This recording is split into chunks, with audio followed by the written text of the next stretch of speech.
Okay, so today I want you to take a moment to look back at the PlayStation kind of PC initiative, partnership, whatever it is. In order to talk about this conversation in more specificity, I think I have put the PlayStation PC strategy into three separate buckets, three distinct buckets. Of course, there are some commonalities between the two because anything that comes from a single entity is going to have some things that are shared. But I do think that these three categories each represent a distinct enough sort of idea. Each had a distinctive goal at the beginning. So, for example, the first one is I'm going to call the Shawn Layden project, right? And the goal for this was to entice PC gamers by showing them some of the best that PlayStation had to offer to be like, hey, if you come to this house, this is the kind of fun that you can have abundantly, right? The second one is going to be the Hero Project. So this can be the China Hero Project, this can be the India Hero Project, this can be the Mana Project. And the project kind of the thing is let's go into a new territory. Let's give the funding for developers, in those markets to have a voice, to spread their ideas and to bring variety that will most appeal to the gamers in that potential market so that we can grow our market share, either from nothing to something or from really minuscule to something that has a little bit more of an oomph going for it. And in there you can find games like Lost Soul, Black Myth Wukong.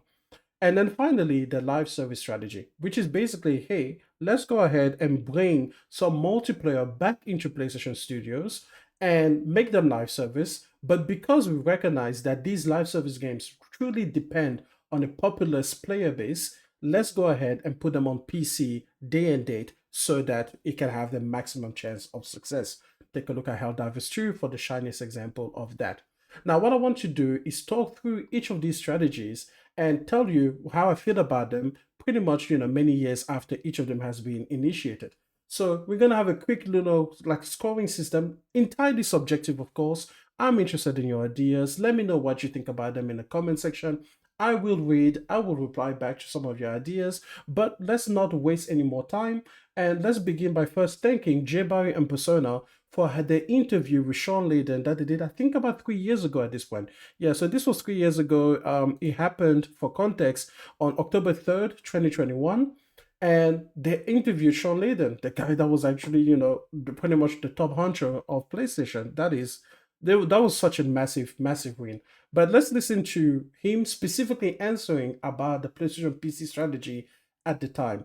Because this is about a year after the first release Horizon Zero Dawn on PC.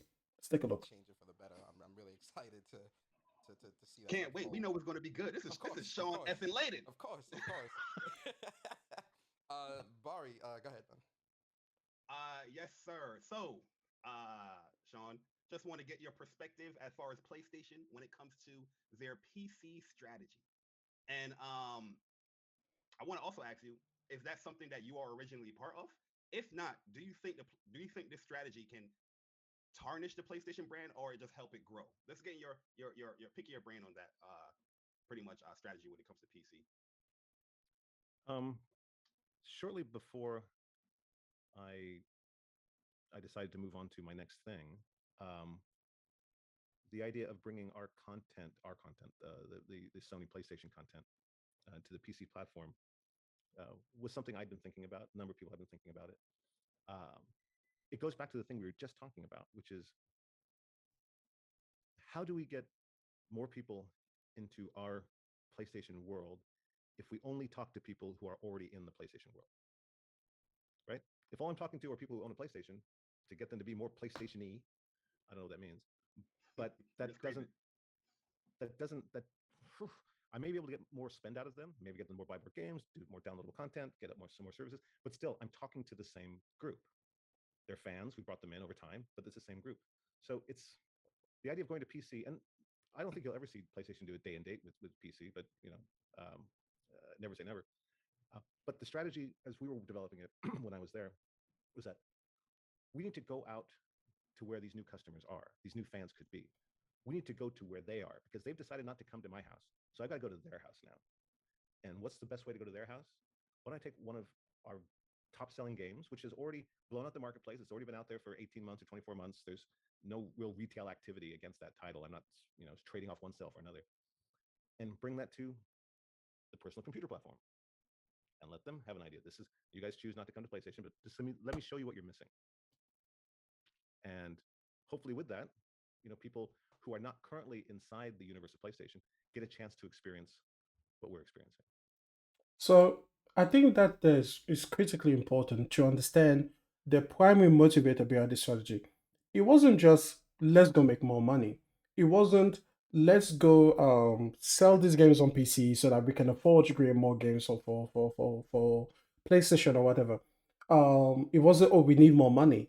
It was we want people who are not part of the PlayStation world to be tempted, to be invited in by saying that hey these are the types of experiences and to me this makes a lot of sense. This made so much sense when I first heard about it, even though I wasn't part of the gaming conversation at the time. I always thought yeah that makes a lot of sense to me to at least try, right? Because I liken it to like the very first time when I first started gaming on PC and I discovered MMOs for the first time. Like I remember even the first time that I discovered like those, do you guys remember those flash games that we used to play? Oh god, I can't even remember the sites, but it was like mini something. But you realize that these games that were like so freaking interesting at the time, not only could you find them there, but you could find MMOs there, you could find MOBAs there, you could find card games there like Magic the Gathering or something. Like bro, there were so many possibilities that were almost exclusively tied to this platform. So what if the reverse was also true? What if there were people who were already playing on PC, but they didn't know about the breadth of games that a console is really best suited for in many ways, or at least is a primary driver of, right? Because when you take a look at games, like a Horizon or a God of War or Spider-Man, these narrative-driven cinematic experiences where the characters and the story matter just as much as the graphics and the technical accuracy of the game, matter just as much as the gameplay and the mechanics. They really bring forward an experience that to me is worth having, as part of the variety that gaming can offer. Everything from like a match 3 game on your mobile phone to an MMO that is like of epic proportions on PC. Somewhere there was also room for this thing that it could be enticing all of its own. So I thought this is a good idea. But now we are looking at the landscape 5 years later, and we have the right to say like, okay, how did it pan out? Okay. By the way, if you want to listen to the rest of the interview, fantastic interview. Again, shout out to J by in persona. You go ahead and I will do my best to remember to put the description, the video link in the description. This particular question comes out at about an hour and 39 minutes into the podcast. So in case you just want to jump quickly to that section, but the entire thing is worth listening to and it is still relevant to this day. So fantastic stuff. And if you like this episode, know that they also shot at least one or two more episodes with Shawn Layden, following up on all of these ideas. They did such an amazing job. It is criminal that the podcast is finished, but it is what it is. All good things come to an end, and this was a fantastic thing. So going back to what I was saying, it's been about 5 years since Horizon Zero Dawn first landed on PC. And in that time, I have to say that while I agree with the initial idea, and I have no issues with PlayStation having tried it out, I look at it now and I'm like, it has failed. Not for lack of trying, not because it was a bad idea, but simply because the market reality is that PC gamers are not interested, for the most part, in the cinematic types of experiences that PlayStation can offer. And that's basically it. And the way that I come to this is simply the fact that if you take a look at games like a Horizon Zero Dawn and the God of Wars, and pretty much add up all of the PC initiative games, every single one, whether that was God of War 2018, God of War Ragnarok, Spider-Man, Spider-Man 2, Horizon Forbidden West, Horizon Zero Dawn, everything except for Helldivers 2, the number of copies sold for all of those games combined, I think is less than 15 million copies. Less than 15 million. Horizon Zero Dawn on console by itself has sold more than that. You know, Spider-Man and Spider-Man 2 and Spider-Man Miles Morales have sold way more than that, you know? And it's like, what I akin to it is this. PC gamers have reacted to our types of games the way that iPhone gamers reacted to Kojima putting Death Stranding 1 on the iPhone 16. Incredibly low amount of interest. And if you were to keep listening to Shawn, whether it was in this episode that we just looked at or later on, he said specifically that the intention was never to trade a PS5 gamer or a PlayStation gamer for a PC gamer. Like, no, the intention was we've got our glass wall around our perimeter fence. We've got our perimeter fence. These are our fans. These are our gamers. This is our, market. And we will protect that. But we will allow this, small little sliver of communication with another territory in order to actually pull more people from PC than we lose to PC. Because the avenue wasn't so somehow that PlayStation gamers will tell themselves, like, wait a second, I can invest in PC because as long as I am able to wait a year or two, I will get the games anyway. That wasn't the idea. When Horizon Zero Dawn first came out, it was 3 years later. For many, gamers that are interested in these experiences, 3 years is far too long a wait. But what has happened ever since is that every single title that has released has seemed to shorten that window. I think the earliest that we got now was Spider-Man 2, which was only like 15 months later. There's a huge difference between having to wait 3 years and having to only wait a year and a half. Because for a lot of people, the backlog alone are going to carry them through a year and a half of stuff. Like for me, if I wanted to, buy no new games and not even games with PlayStation Plus, like just be like, okay, here is my backlog. Can I play this for a year or two? Oh, absolutely. Absolutely. So you are removing a pain point and you are making it so that people from your territory on PlayStation can actually go off to PC with a lot more, with a lot less of a downside, with a lot less of a penalty. At the moment, the best that we have is that single player titles that kind of follow this initial thought, not the project games, but single player titles from PlayStation will have at least a year's wait before they go on PC. I think that's a mistake. I think that if you want to change the PC dynamic without having to get rid of this Shawn Layden project, I think you have to go back to the initial 3 year period. Because again, waiting that 3 year, it gives you that penalty. But also, I think more specifically to PlayStation customers' benefit, it gives the game the chance to do what Shawn Layden did, when he was talking about, where he says like, hey, listen, this game has already blown out the market. This game has already sold as many copies on PlayStation as it's ever going to. There's no real retail activity against this game. So that means that for me, you can use the waterfall method again. You can sell the game, right, a la carte for a box price, whether that's 50, 60, 40, whatever dollars it is, right? Then you can let that run down, resells over time and everything for like 18 months to 24 months. Then to me, put it on PlayStation Plus, Deluxe or Premium or Extra. Put it over there for that one more year. Put it there so that if a person is like, hey, listen, I want to play, let's say, Horizon 3. And I know that, it's already come out and I know it's already an old title. They can be like, okay, well, I'm going to wait the 2 years also, right? This is never going to be exact. And then eventually it will appear in PlayStation Plus Extra.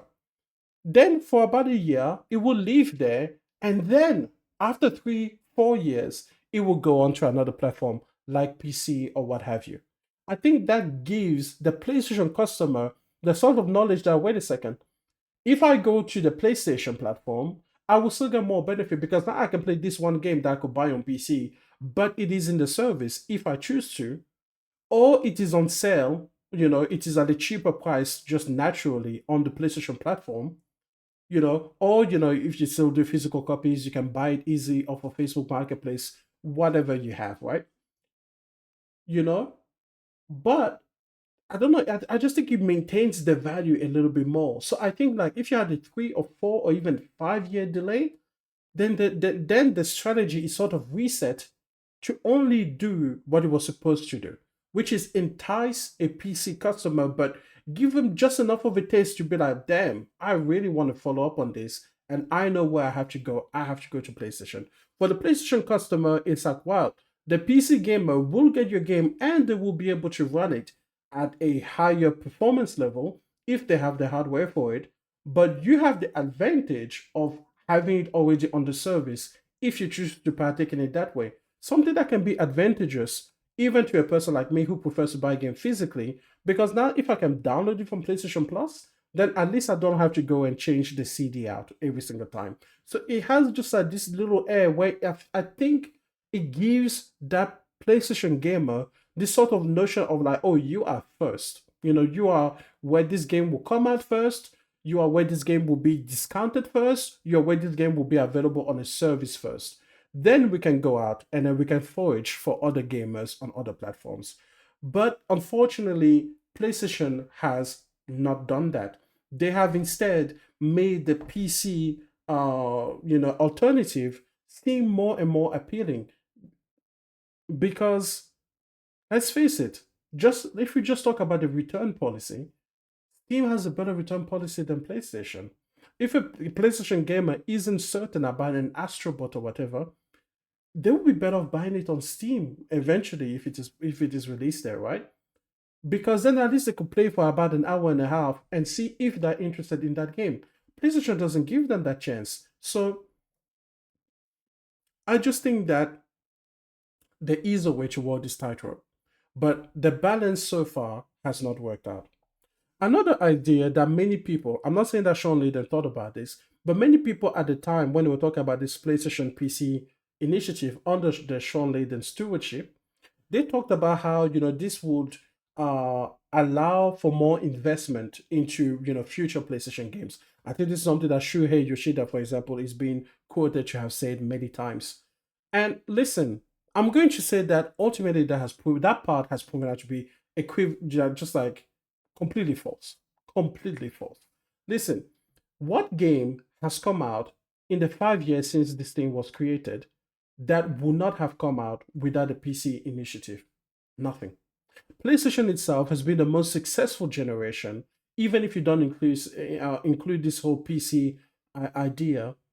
And the games that have been the most expensive games from PlayStation Studios, most of them have been an outstanding success, right? The only one that is a black stain is Concord. And even then, that's disputed as to who exactly paid for what.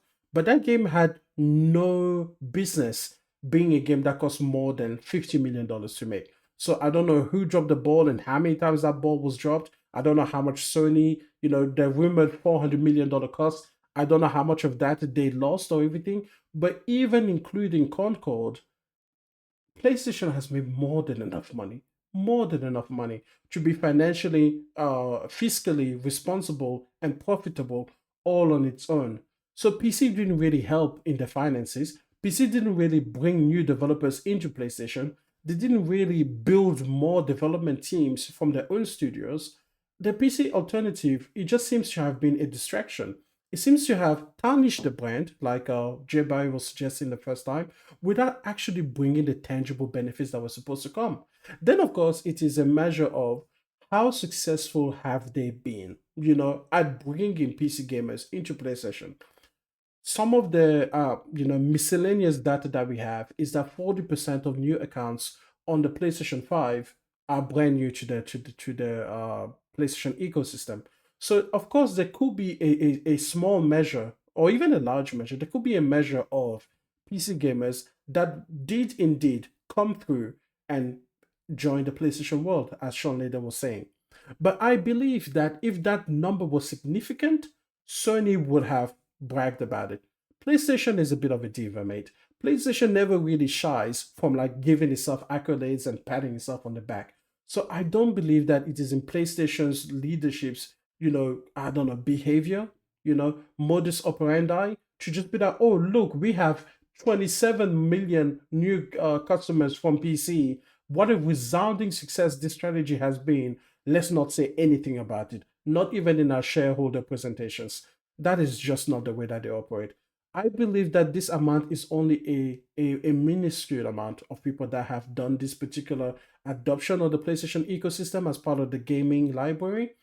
Otherwise, PlayStation would have said something about it. I trust them on that.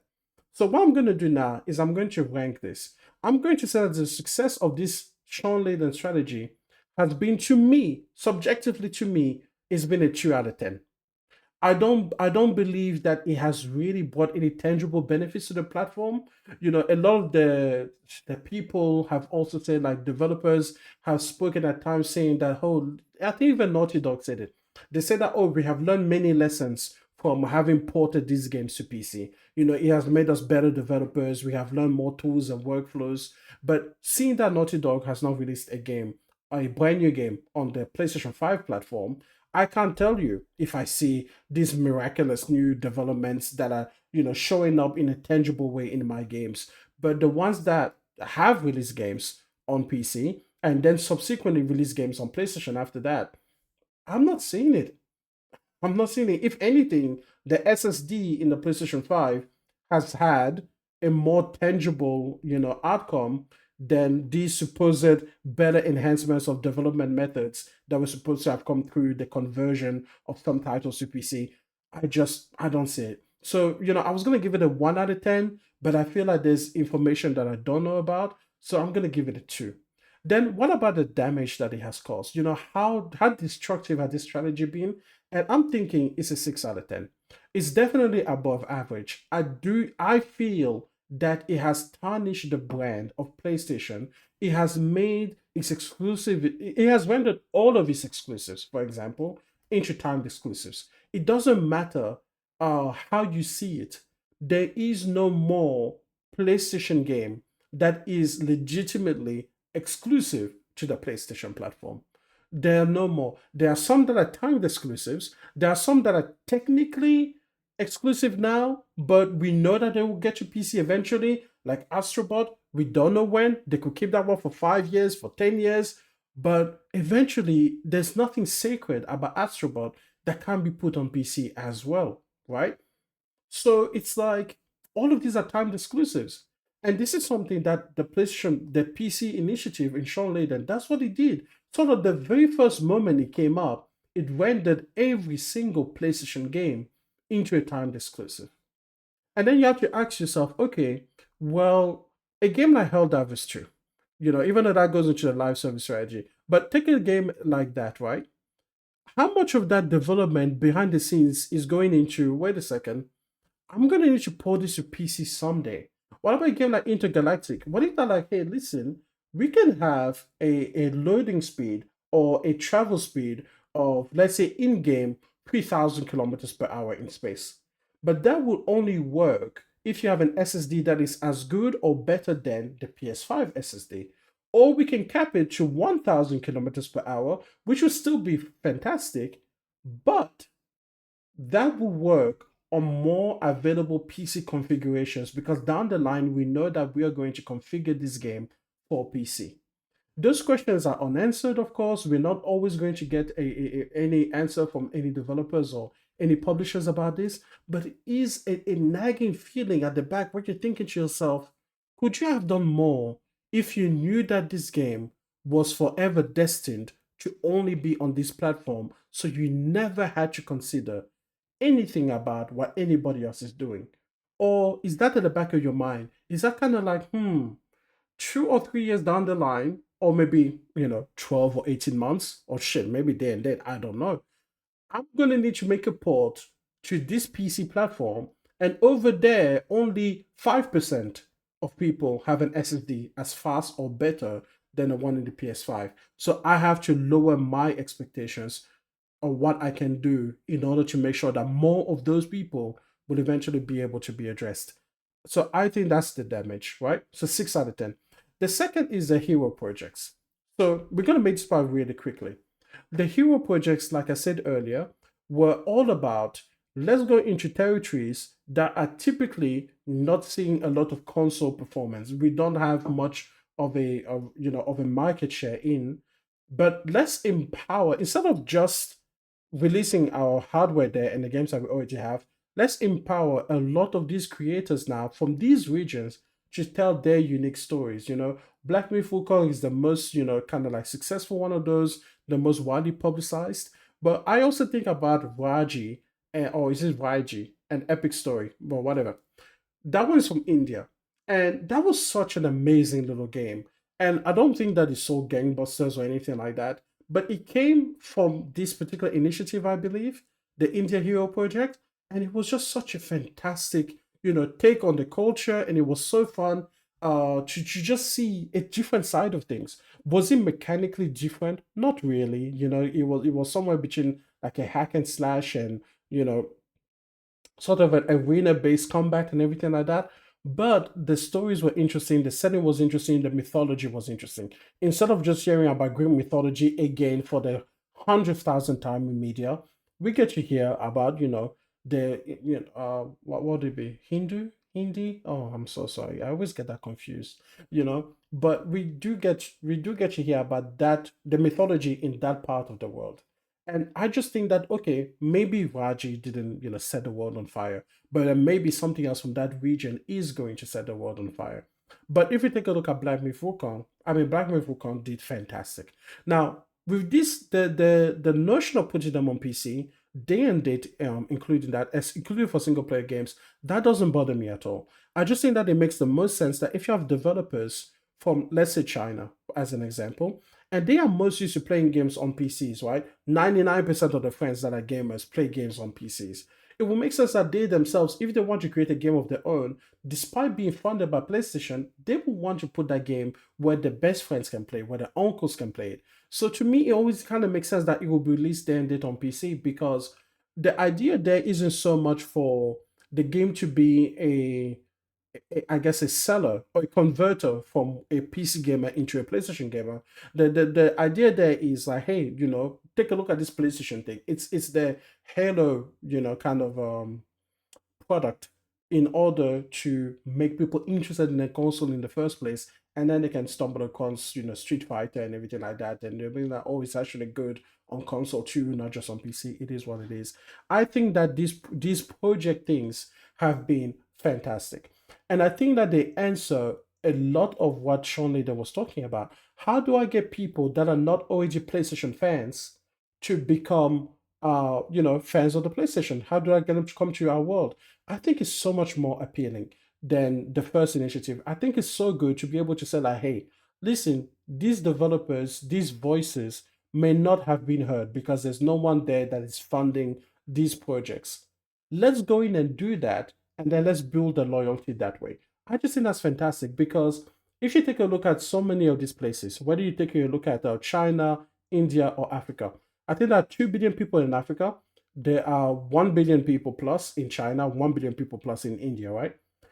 And when you think about that, that is half of the planet, right? That's 4 billion people. That's half of the population of the entire planet that do not really represent an addressable market for any console provider. And this is what I always thought that Xbox should do. I always thought, do you know what, Xbox, you should give up on the UK, you should give up on Japan, definitely. And you should just maintain your standing in in America.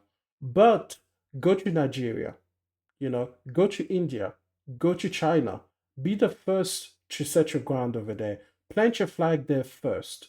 Get 10% market share there. 10% market share in India is 100 million people. This is ridiculous. Now, okay, obviously not all of them are going to be gamers. Let's say that only 100 million of them are even in the position where they could consider gaming. Okay, 10% of that is 10 million people in a place where you have no competition, besides maybe PC, right? So I was like, same thing with China. If you could go to all of these places, let's say they all each had 100 million, available customers, and you can only get 10% market share, that's 30 million people that you can bring. And in that region, you can become the motif, the portmanteau for what gaming is on the computer. People will be like, oh, do you have an Xbox? Even when they're talking about, a Nintendo or whatever. If you can become like Xbox can become that verb or that noun that signifies a video game, the way that PlayStation is and Nintendo are, man, you get it unlocked. As more and more people in those regions come into the funnel of video gaming on console, you will be able to just bite off the large majority of the chunk. And I always thought that is the way to do it. And I always thought, you know what? If you have all of this money from Microsoft, do what Sony is doing, but just make it bigger. Like if Sony, goes to a South Korean developer and they're like, hey, we'll give you $25 million to make your game. Be like, I'm big bucks. Microsoft will give you 35 million. Like, go ahead and just help these people make games that are going to speak to those audiences so that you can be the first to plant your flag there and then just sit back and watch everything come to you. I always thought that these project kind of initiatives, hero projects, fantastic. So, am I happy that PlayStation is doing that? Absolutely. In terms of success, I think it's an 8 out of 10. I don't think it has reached critical mass yet. I don't think that it has made PlayStation like the big deal in those territories yet.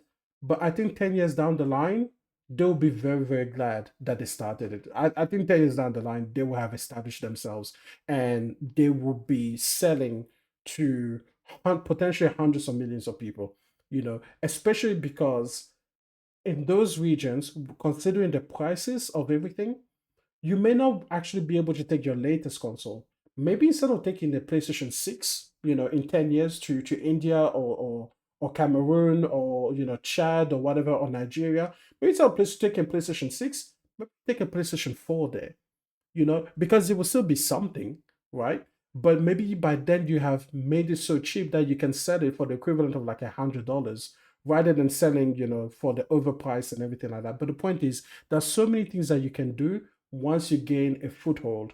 And I always thought that is a huge opportunity to once again bring more gamers into the world of video games in general, but specifically the PlayStation brand. In terms of damage, I see this as a 1 out of 10.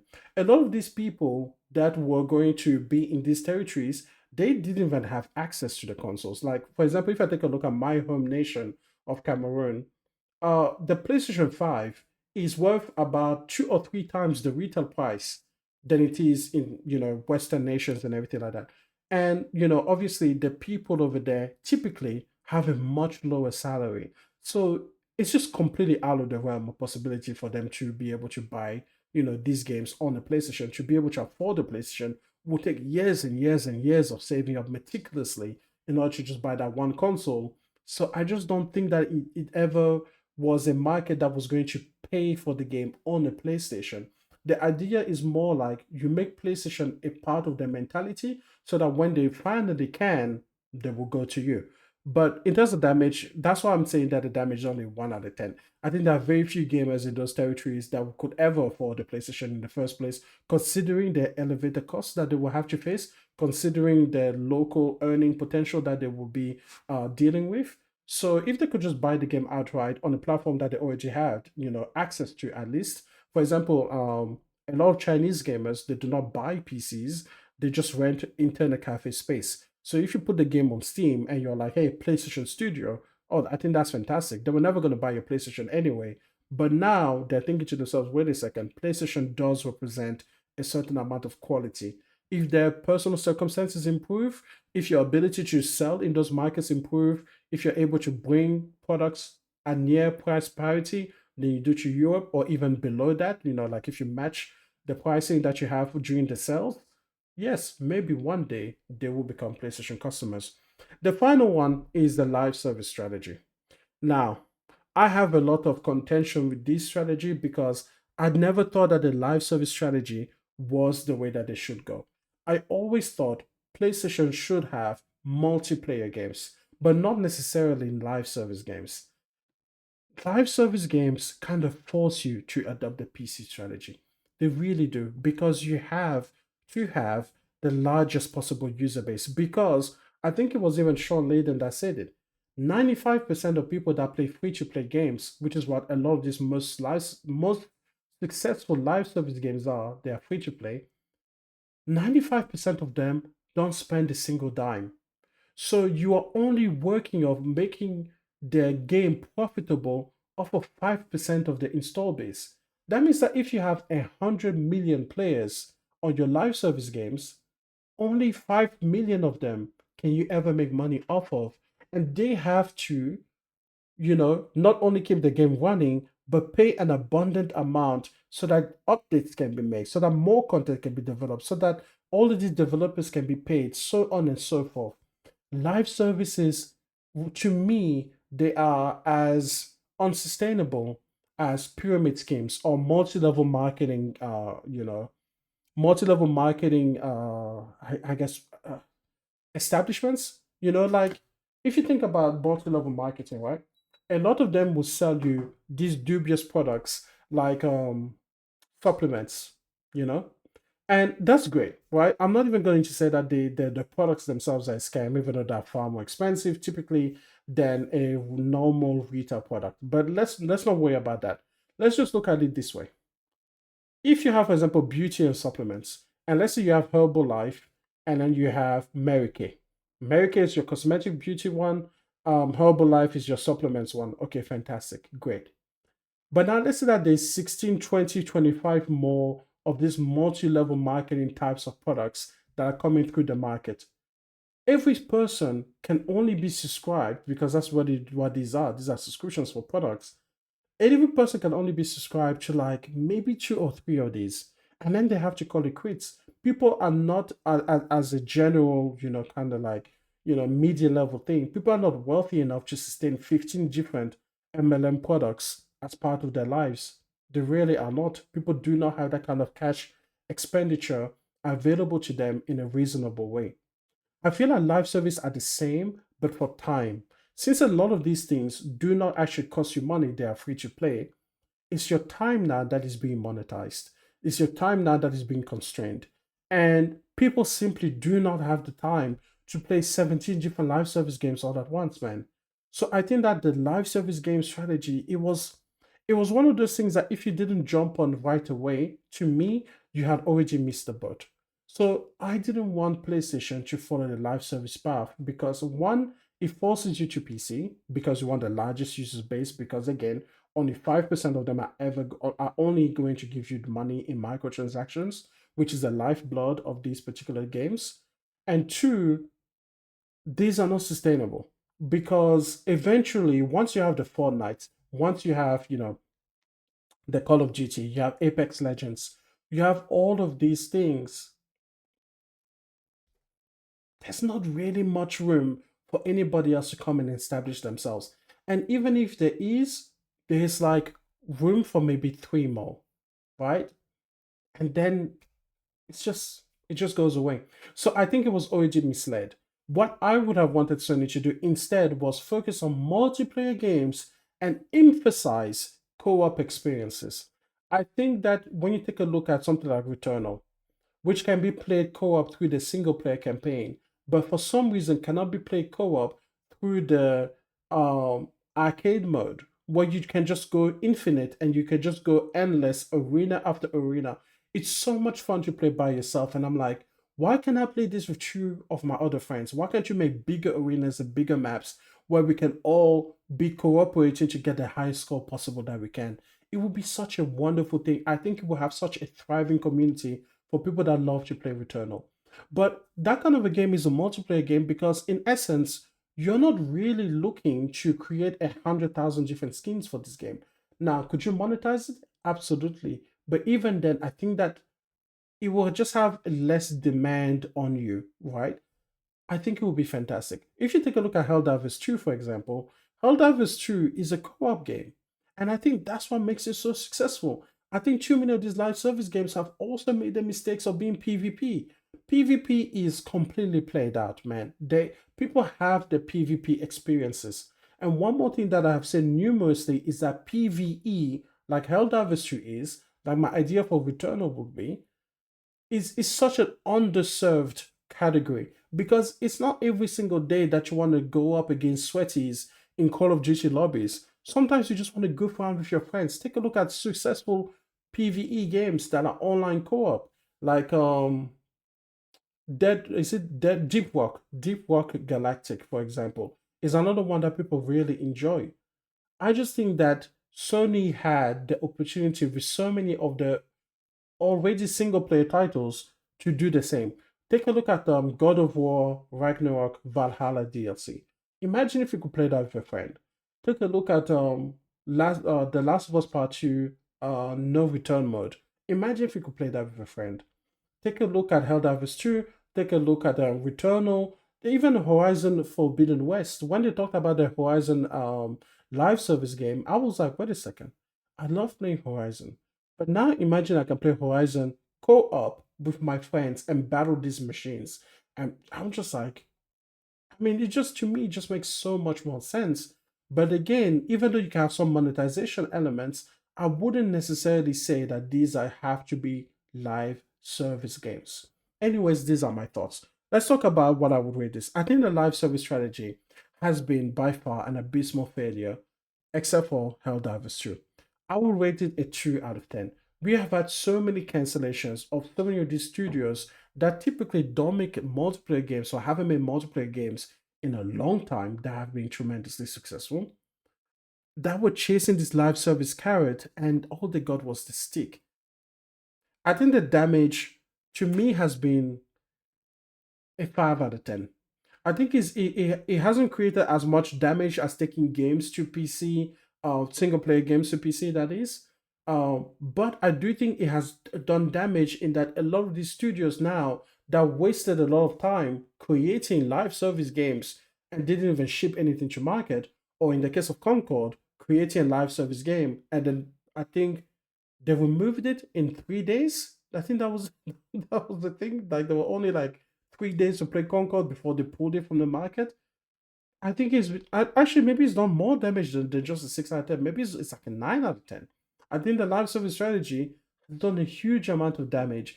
If you are a PlayStation gamer who is like, hey, where are these PlayStation games? What have you guys been doing?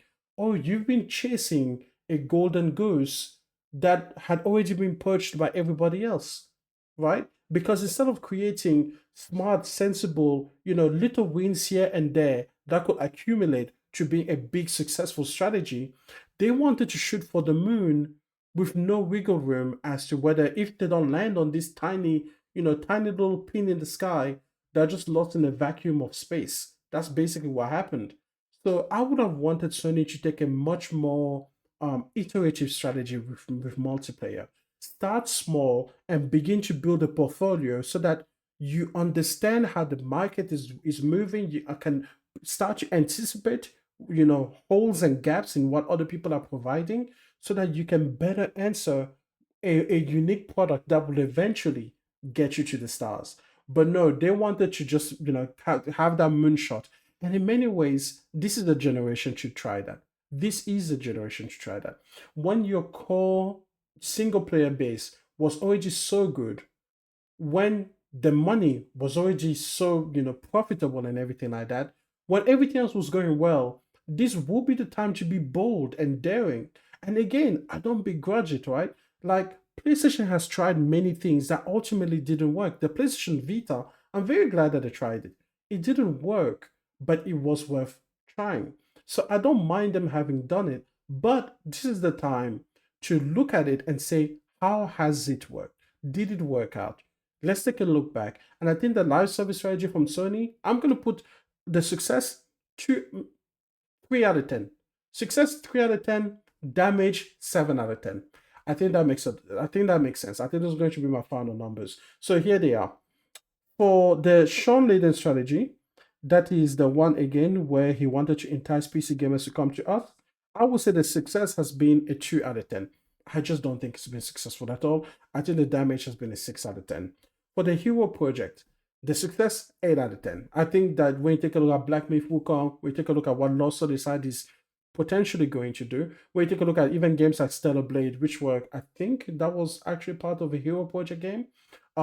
Yeah, I think that has clearly been successful. Damage 1 out of 10. A lot of these places, the PlayStation wasn't even available there in any way. So if you could, give me as a PlayStation gamer games that have a distinct style that comes from a place in the world that I normally don't get games from, and there's really no downside for PlayStation, I think that's just very little damage in return. And finally, live service strategy, again, completely worth trying out. But again, it's been quite a few years now. 3 out of 10 in terms of success. We only have really Helldivers 2. Maybe you can include games like GT7 and MLB The Show, even though they work more established franchises. We're not going to get into that debate. 3 out of 10 for success, 7 out of 10 in terms of damage, potentially more depending on how that generation is going to go. Because I think this is kind of like a very new one. Okay, The final part I want to talk about, the little Easter egg, the little final thing, is going to be the PlayStation Productions initiative. So this is where they're going to take their games and are going to put, their IP. They're going to convert it into transmedia, and primarily this has been movies and TV. That's what PlayStation Productions is responsible for. Eventually, the plan is that they are going to expand it. Maybe they're going to create like rides, like an amusement park. Maybe they're going to eventually create books. Maybe have more PlayStation symphonies and concerts around the world. But this idea of a transmedia initiative, for now, let's focus on PlayStation Productions, movies, and TV. I think that largely this has been successful, right? Even as PlayStation gamers, when we see games like the Last of Us, right? When the series is going on, or in the After Effect, when you see these games pulled up from like number 343rd on the NPD charts, and they go all the way to 12, that's fantastic. That means that we are bringing not only potentially new gamers, but we are also bringing returning gamers, gamers that were already part of the ecosystem, but maybe for whatever reason they either skipped on the on those particular games, or maybe they just want to revisit those games. I think it's fantastic. I think it's such a great idea to have this transmedia so that people that don't normally game can be interested. And we can also, this is in PlayStation Productions, but I'm also glad to see this trend industry wise. You take a look at Cyberpunk Edge Runners, for example. It did the same for that title. You take a look at Castlevania. You take a look at so many other projects that we've received. What was another one that I really love? Oh, Arcane with League of Legends. I just think that as gamers, it just gives us such wonderful time in the sunlight to show other industries, other media forms that, hey, we have voices worth telling too. Like, for example, Clear Obscure Expedition 33, top 5 game of all time, recently came out. And they already said that they're working on a movie. And I really hope it's a good movie, because I think that that story can be really told well in the, in a movie medium. And I just think that when people will say like, holy shit, that came from a game originally, oh man, oh man, I think that people are going to absolutely love it. And I think that those people are then going to be like, hey, let me go and play and explore this world, even though by then they would have probably seen the entire twist and everything else that would have happened.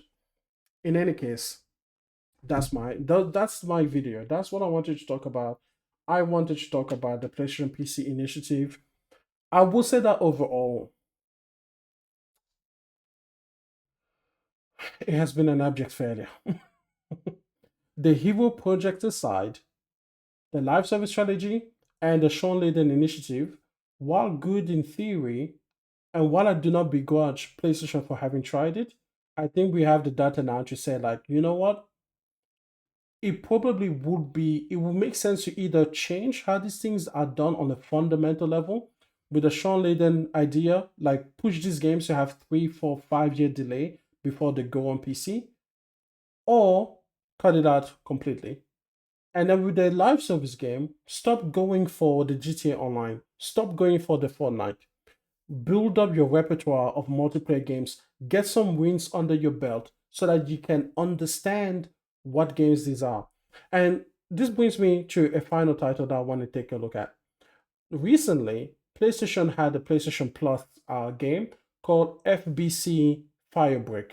This is the game by Remedy Entertainment. It's part of the Control universe, and it's a multiplayer live service game. And I have to tell you, I even took videos of videos recording, because I was like, I cannot believe what I'm playing. It is such dog shit. But then I thought back and I sat back and I was like, wait a second. People at PlayStation truly thought this would be a good idea to include this game as part of PlayStation Plus. Like, they thought that this game might be it. Like, they truly have no idea what makes a good multiplayer game. Like, I played this game during like even the tutorial phase. I was like, this is garbage. This should never have been promoted in any way by PlayStation. But they don't know that. It's the same thing that they did with what was that game that came out? Destruction All Stars. Destruction All Stars was the exact same thing. It's like, I don't know, they have no concept of what makes a good multiplayer game. Like, I don't even know how they got Rocket League on board other than just pure dumb luck. They don't know. PlayStation truly doesn't understand what makes a good multiplayer game. And I realized that it's a muscle they have to exercise. And instead of doing that, instead of like, like, I don't know, I feel like PlayStation is looking like me right now. And then they want to run like an interstate marathon. And it's like, bro, I'm not ready for an interstate marathon. I have to get in the gym. I have to, work on myself first. I have to get small wins under my belt. And then maybe one day I can be an ultra marathon runner, right? But PlayStation is in the same predicament, and yet they're trying to do even more than that. They're trying to, run all the way to the moon. And it's like, bro, you're a couch potato when it comes to multiplayer games. But yeah, FBC Firebreak just once again showed me the sheer incompetence that they have for recognizing anything near talent when it comes to the multiplayer arena, let alone live services. So yeah, listen, as a PlayStation fan, I feel that if PlayStation removed a lot of these PC initiatives, it would be better for the brand. Not in the short term, maybe because they will have less profit, but definitely in the long term. I don't think they're going to do that because this is one of those things that it seems it's like a wine cork. Once you uncork it, it's impossible to put it back. But I do think that they should, if they want this brand to be successful, 10, 20 years down the line, they should really take a look at the damage that it is causing and not just thinking that money for money's sake is a good thing. Because that, unfortunately, is the way that I see Hiroki Totoki. Hiroki Totoki, as the new leader of Sony, I think that man is purely profit driven, purely short term driven, and he has no reverence, no he has no desire to make the brand last strong other than just, I guess, pure inertia. Other than just the fact that PlayStation is a big brand now, and even if you started killing it off now, it will take many, many years before you started seeing a huge negative impact. But by then, he's already retired. By then, he's already got all his accolades. And, it just reminds me of a politician that sacrifices, the good of the community in order to just have short-term profit in the now. So it is what it is. But yeah, I think that the PC initiative has been an abject failure. I would like to know what you think about this one because I'm actually interested. Um, because when I think about it now, many years down the line, I'm just like, nah, it didn't work. It just didn't work. Good ideas that didn't pan out, and that's okay. PSVR 2 was a good idea and it didn't pan out. And if there's no PSVR 3, I don't think any PlayStation gamer is going to be like, yeah, no, I don't understand why. I think all of us will understand, yeah, it didn't work. So just like the way that PSVR is probably not going to have ongoing support from PlayStation, I think the PlayStation PC initiative thing, it needs to be seriously looked at and it needs to be on the on the chopping block for everything except for the hero projects. The hero projects again, they are successful on PC and they have almost no downside for the PlayStation gamer. But yeah, everything else, the live service games, the Shawn Layden idea of taking Horizon Forbidden West and putting that on PC and not to entice PC gamers, nah, that's not it.